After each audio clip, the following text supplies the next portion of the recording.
This might mean more to me than it does to you, but I hope I'm wrong. Waited for these moments that have now nearly escaped, so many firsts nearly spent. I said yes, and above, beside, beneath, atop, around, beyond me is shifting, and that I can see.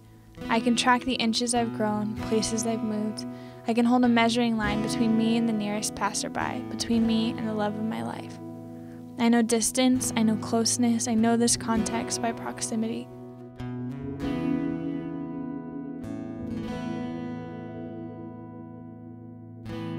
Recently, I felt more aware of the places I'm in, like I'm shuffling over 1,000,000 feet that have passed before me. I can almost feel the density of conversations card cataloged in air. Every time I'm somewhere historical, the hugeness nearly drowns me. My mind can't hold together the infinity of faces and thoughts and heartbeats that have inhabited that spot. But recently I've started thinking, what would happen if the hugeness of something new passes over that same point? Would it even mean the same thing anymore?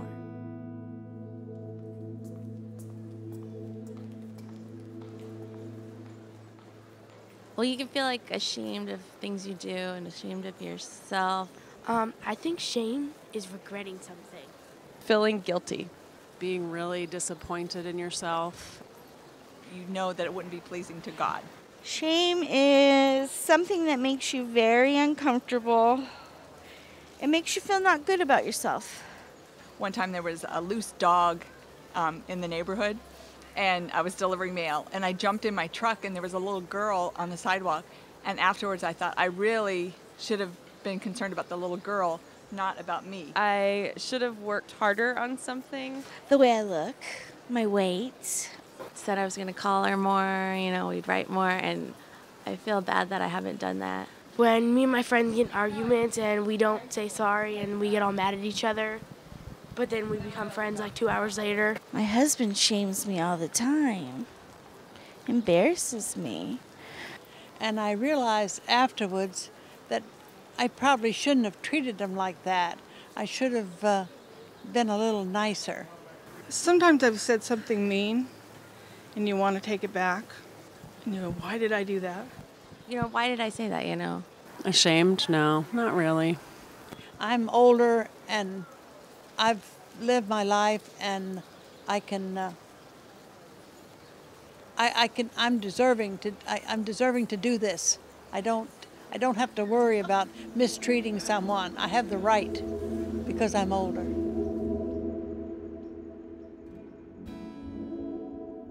I've tried to put myself in context, by family, by place, by ideologies on a spectrum, and I can't. But this is what I know. I know her voice is high. His voice is low. I know when she's hurting, she gets quiet. But a tangled pain behind his eyes can pull me out of silence. It's a 5-minute drive from her house to mine. It's 7 months till we say I do. She likes sugar in her coffee. He only likes cream. She remembers stories with timelines and numbers. He remembers by sights and sounds and smells. I know when she's distracted as I hold her. I know I'm safe in his arms. I know when I kiss her, when she's aware, and when she's lost. The difference in his hair from the beginning of the day to the end. She likes my curly hair more than me. He'd rather fix something. She'd rather buy something new. And I know there's a lot I never knew until I knew him.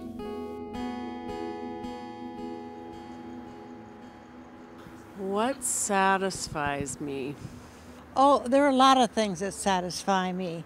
Once I get all the food cooked and ready and everybody comes over and we visit and everybody gets here safe, and it just means so much to me.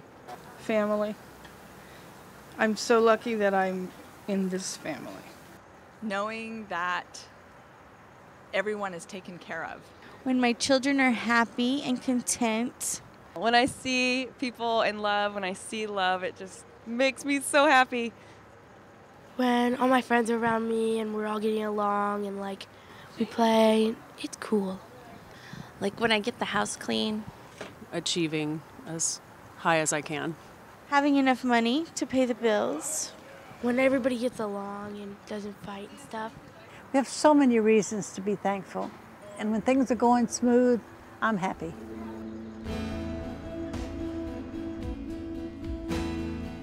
And now I'm realizing how much meaning comes by combination. The water to wine of places and words when juxtaposed against his presence. I've never been in the snow with you or in the ocean.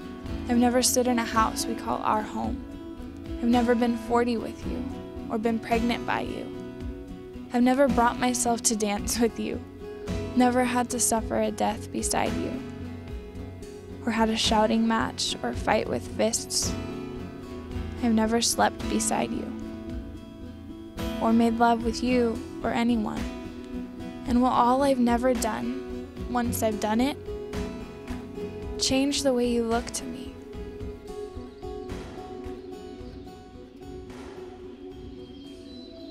What I regret. I was once upon a time a really good athlete, and then I got distracted because I had this boyfriend. It's like at the time you feel good about something and you do things, spend things the way you want, got things done the way you wanted to get them done. But then you think back later, I could have done better. I think the only thing I regret in life is not starting a family sooner in life, being that I'm 39 years old now, and I feel like it's something that is kind of passing me by at this point. Getting married so young. Getting married so late in life. I like to work, and sometimes work has taken over my life where I don't always take the time to care about the important things like family and even taking care of myself. Not realizing how important it was when my kids were young and how the time was so important. And then before you know it, 10 years has passed. But I don't think I regret anything. I really can't think of anything that I really regret.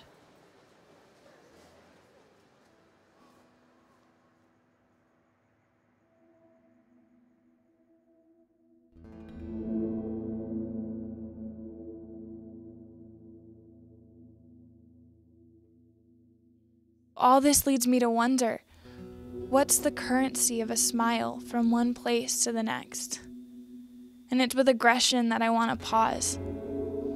And I wonder, what would I be without sight, without hearing, without a timeline like bottomless measuring cups, without gravity, without nation and family? And how would I sing if I'd never heard a song? And would I sing at all?